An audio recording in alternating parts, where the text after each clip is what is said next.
भगवान, आज तो भोजन दे दो। हम उस समय Ganga apartment bus stand Gurgaon के पास रहते थे। मेरी नाइट शिफ्ट होती थी। मैं सॉफ्टवेयर प्रोफेशनल हूँ। अक्सर घर से ही अमेरिकन एमएनसी के लिए काम करती हूँ। रात को 9:45 पर मुझे एलर्जी हो गई और घर पर दवाई नहीं थी। ड्राइवर भी अपने घर जा चुका था और बाहर हल्की बारिश की बूंदें जुलाई महीने के कारण बरस रही थी। दवा की दुकान ज़्यादा दूर नहीं थी, पैदल जा सकते थे, लेकिन बारिश की वजह से मैंने रिक्शा लेना उचित समझा। बगल में राम मंदिर बन रहा था। एक रिक्शा वाला भगवान की प्रार्थना कर रहा था। मैंने उससे पूछा, चलोगे?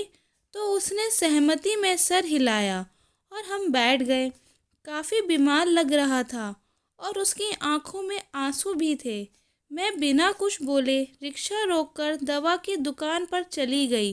खड़े खड़े सोच रही थी, कहीं मुझे भगवान ने तो इसकी मदद के लिए नहीं भेजा, क्योंकि यदि यही एलर्जी आधे घंटे पहले उठती तो मैं ड्राइवर से दवा मंगाती। रात को बाहर निकलने की मुझे कोई ज़रूरत भी नहीं थी और पानी ना बरसता तो रिक्शे पर भी ना बैठती। मन ही मन गुरुदेव को याद किया और कहा, मुझे बताइए, क्या आपने रिक्शे वाले की मदद के लिए भेजा है? मन में जवाब मिला, हाँ। मैंने गुरुदेव को धन्यवाद दिया। अपनी दवाई के साथ क्रोसिन की टैबलेट भी ली। बगल की दुकान से छोले भटूरे खरीदे और रिक्शे पर आकर बैठ गई। जिस मंदिर के पास से रिक्शा लिया था, वहीं पहुंचने पर मैंने रिक्शा रोकने को कहा।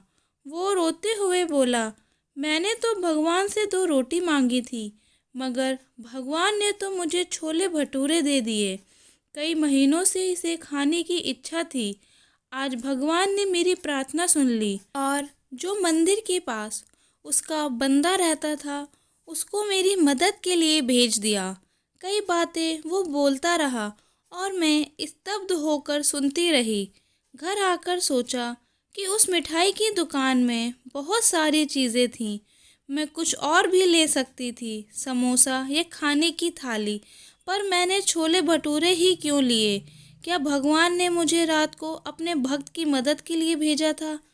हम जब किसी की मदद करने सही वक्त पर पहुंचते हैं, तो इसका मतलब उस व्यक्ति की भगवान ने प्रार्थना सुन ली और आपको उसका प्रतिनिधि बनाकर, देवदूत बनाकर उसकी मदद के लिए भेज दिया।